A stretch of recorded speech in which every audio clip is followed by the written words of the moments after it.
जब काम हुआ था जब ऐसे कैसे क्यों धक्के वक्के मारो रे आराम से बाबू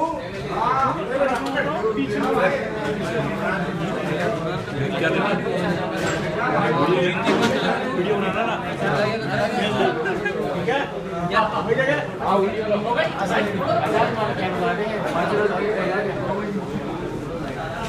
थोड़ा लाइट शशिवन जी क्या बात है थोड़ा सा पीछे थोड़ा पीछे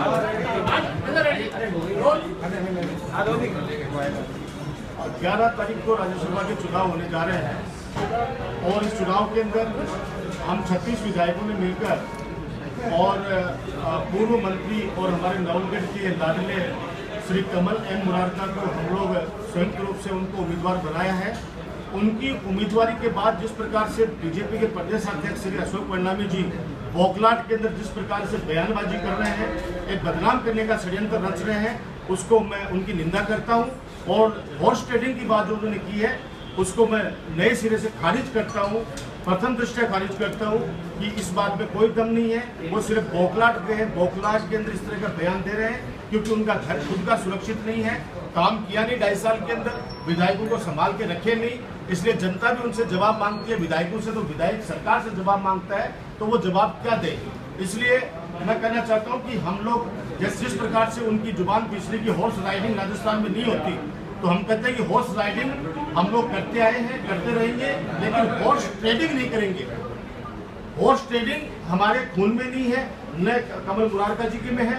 वो लोग उनको उद्योगपति के रूप में प्रचारित कर रहे हैं, लेकिन मैं उनसे कहना चाहता हूं कि जब बीजेपी के वो समर्थित उम्मीदवार थे 84-88 के अंदर, उस समय तो वो उनके लाडले थे, उनको प्यारे लगते थे, लेकिन आज जब वो कांग्रेस संयुक्त मोर्चे के प्रत्याशी हो गए तब उनको बुरा लगने लग गए। तो मैं साफ शब्दों में कहना चाहता हूँ कि हम 36 के 36 विधायक एकजुट हैं और सरकार की जनता के खिलाफ जो नीतियां चल रही है उसके अंदर मुझे पूरा भरोसा है कि हम 36 के 36 विधायक हम प्रस्तावक हैं। 36 के 36 विधायकों की सबकी जिम्मेदारी है। मैं तो सिर्फ उनका प्रस्तावक होने के नाते, उनका पोलिंग अभिकर्ता होने के नाते, और नवलगढ़ के वो वासी हैं, नवलगढ़ में मेरे वोटर हैं, तो नवलगढ़ पे उनका बड़ा एहसान है, इसलिए मेरी नैतिक जिम्मेदारी बनती है कि मैं कमल मुरारका जी के साथ खड़ा रहकर राजस्थान के अंदर एक ऐसे व्यक्ति को चुन के भेजे जो जनता के बीच में। कितने विधायक आपके साथ हैं? 36 विधायक हमारे साथ। कांग्रेस के विधायकों को कुछ इश्यू बता रहे था कि कांग्रेस को जो विधायक है वो कुछ नाराजगी जाहिर कर रहे हैं।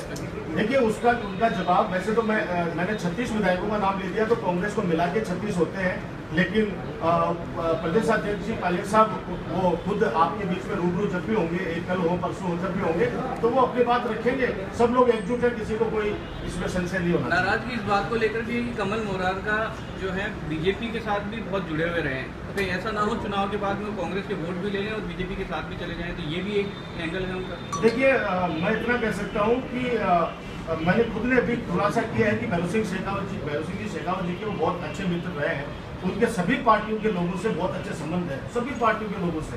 इसलिए जो दूसरी आपने जो संभावना जताई है उसमें मुझे कोई दम नजर नहीं आता, क्योंकि जुबान के धनी है और अपने स्टैंड रखने के अंदर आज 70 के लगभग उनकी उम्र होने जा रही है। कमल मुरारका जी अपनी जुबान के लिए जाने जाते हैं पूरे देश में। आपके पास नॉमिनेशन के बाद बीजेपी के विधायकों की क्या प्रतिक्रिया है, क्या आपकी बात में? देखिए उनकी प्रतिक्रिया यही है कि कम से कम हमारी पूछ तो बढ़ी, कम से कम हमारे को लोग पूछेंगे तो सही इस बात के लिए, तो अच्छा है। लोकतंत्र के अंदर जनप्रतिनिधियों का आदर तो होना चाहिए, सम्मान तो होना चाहिए, तो हम ये चाहते हैं कि सम्मान करना चाहिए। ये अंदर की बात है। सभी मैंने कहा 200 के 200 विधायक आपस में हम लोग मिलते ही हैं, विधानसभा सत्र के दौरान सबसे मिले, आपस के अंदर बातचीत की है, सब लोग मिले। नॉमिनेशन के बाद बात हुई है? नहीं, नॉमिनेशन के बाद मेरी कोई बात नहीं है। आपके पास चुनाव लड़ रहे हैं, बीजेपी के विधायक बढ़ाने के लिए चुनाव लड़ रहे हैं, जीतने के लिए चुनाव लड़ रहे हैं। देखिए ये तो मेरे को जो मिले मेरे मित्र हैं बीजेपी के अंदर भी या सभी पार्टियों में, तो उनका कहना तो उनकी भावना कर कमल मुरारका जी तो निश्चित रूप से चुनाव जीतने के लिए चुनाव लड़ रहे हैं। संयुक्त मोर्चे में हम लोगों ने मिलकर उनको चुनाव लड़ा रहे हैं, तो चुनाव निश्चित रूप से जीतने के लिए लड़ रहे हैं और चुनाव जीतेंगे भी, इसमें भी कोई संशय नहीं है। जीतेंगे। आगे बताइए, आपके पास 5 कम है, उनके पास 4 कम है, तो वो 4 को आप लाओगे? क्योंकि कभी माणिक चंद सुराणा उन्हीं के राइट हैंड लेफ्ट हैंड हुआ करते थे मुरारका जी के।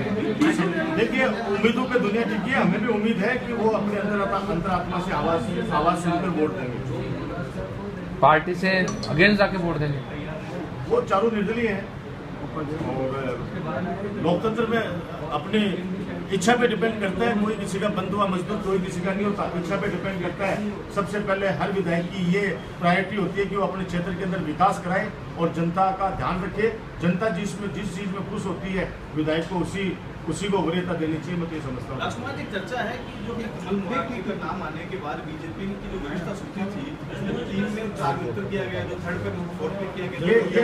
ये चीजें आपके सबके सामने है, लेकिन सबसे बड़ा तो सवाल ये है कि उनके अंदर कार्यकर्ताओं में बड़ा असंतोष है कि ऐसे ही हवाई नाम लेके आ गए, कार्यकर्ताओं की उपेक्षा की गई और कार्यकर्ता जबरदस्त नाराज है। हालांकि ये उनका अंदरूनी मामला है, उसमें मैं कोई कमेंट नहीं करना चाहता। जब आपने पूछ लिया तो जवाब दे रहा हूँ, बाकी तो अंदरूनी मामला उनकी पार्टी का, वो जाने उनका काम जाए। राजकुमार जी, जिन 4 निर्दलियों को साथ होने का बीजेपी दावा कर रही है प्रस्ताव के ऊपर, उनको चुनाव से पहले बीजेपी ने खारिज कर दिया था। क्या ये अवसरवादिता है, मौका परस्ती है बीजेपी? 100%। मैं ये तो कह रहा हूँ देर से, निश्चित रूप से अवसरवादिता है। और अब सब विधायकों की पूछ बढ़ने लगी है, 10-10 फोन करने लगे सभी विधायकों को वो लोग जानबूझ के। तो मैं जाते समझता हूँ कि बिल्कुल अवसरवादिता है कि जिनको 2.5 साल तक आपने देखा नहीं, जानता नहीं, उनके हालचाल नहीं पूछे और आज अचानक उनको कह रहे हो कि बताओ क्या करना है। एक सवाल एक रेजिडेंट स्ट्राइक को लेकर के भाईजान, ये हड़ताल चल रही है डॉक्टरों की, आप चिकित्सा राज्य मंत्री रहे हैं, आपके समय भी बहुत हड़तालें हुई है। देखो, हड़ताल जिस प्रकार से अभी चिकित्सा व्यवस्था का हाल है पूरे राजस्थान के अंदर, मैं तो बेहद आहत हूँ। हड़ताल का मैं कभी सपोर्ट नहीं करता। जब मैं चिकित्सा के अंदर मंत्री था तब भी हमारे समय भी हड़तालें हुई हैं, लेकिन हमने हड़ताल का रास्ता संवाद के माध्यम से हमेशा हल किया। मैं राजेंद्र राठौड़ जी से प्रार्थना करूंगा कि ठीक है, हड़ताल ना आप चाहते, ना हम चाहते, ना जनता चाहती, ना शायद डॉक्टर्स भी नहीं चाहते होंगे, और मैं तो जनहित के अंदर सभी डॉक्टर साहिबानों से प्रार्थना करूंगा कि आप लोग इस गतिरोध को तोड़ें और जनहित के अंदर उन मरीजों की परेशानी को देखते हुए वापस अपने सेवा में लग जाएं। और सरकार से जो बातचीत है उसको आप संवाद को खत्म नहीं करें, संवाद को जारी रखें। सरकार सख्ती हमने भी की थी, उस समय हमने भी सख्ती की थी, हमने भी अरेस्ट किए थे, जेल में भी डाले थे, लेकिन हमने, क्योंकि डॉक्टर्स हमारे परिवार का हिस्सा है, डॉक्टर्स हमारे परिवार का हिस्सा है, इसलिए हमारे वो दुश्मन नहीं है। लोकतंत्र के अंदर बात रखने का सबको अधिकार है, लेकिन मुझे तो ताज्जुब होता है कि ये हड़ताल हुई क्यों। अभी कोई गजट नोटिफिकेशन राज्य सरकार ने जारी नहीं किया गया है। एक हेल्थ यूनिवर्सिटी के वाइस चांसलर ने,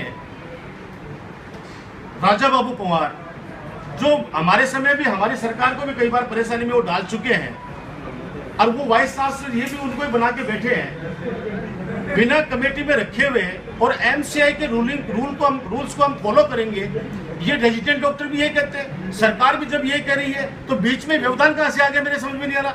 एमसीआई का रूल्स हम फॉलो करेंगे, ये रेजिडेंट भी कह रहे हैं, डॉक्टर्स भी कह रहे हैं, और सरकार भी कह रही है कि सब एमसीआई के दिशा निर्देश पे हम लोग काम करेंगे। तो एमसीआई जब रूल्स इस पे लागू होते हैं तो उसमें तो बात ही नहीं है, करना ही पड़ेगा इनको। लेकिन मैं कह रहा हूं कि आप वाइस चांसलर को बीच के अंदर बिना सरकार से बातचीत करे, बिना कमेटी को सुने, बिना कमेटी को विश्वास में लिए, एक ये तुगलकी फरमान उन्होंने कैसे जारी कर दिया कि हम लोग थीसिस और कॉपियां बाहर चेक कराएंगे। एमसीआई की गाइडलाइन में कहां लिखा है कि इनकी कॉपियां बाहर चेक कराई जाएंगी? ये सिर्फ एक, अभी तक तो सरकार ने कोई सर्कुलर ही जारी नहीं किया है और उससे पहले हड़ताल जारी हो गई। तो मैं साफ शब्दों में कहना चाहता हूं कि संजीदा व्यक्ति है राजेंद्र राठौड़ साहब, आप उनसे प्यार से बात करें। आपके अपने चिकित्सा परिवार के, आप क्योंकि मुखिया है इसलिए आपके परिवार के वो विभिन्न अंग हैं जिन पे लाखों करोड़ों लोगों की जिंदगियां टिकी हुई हैं।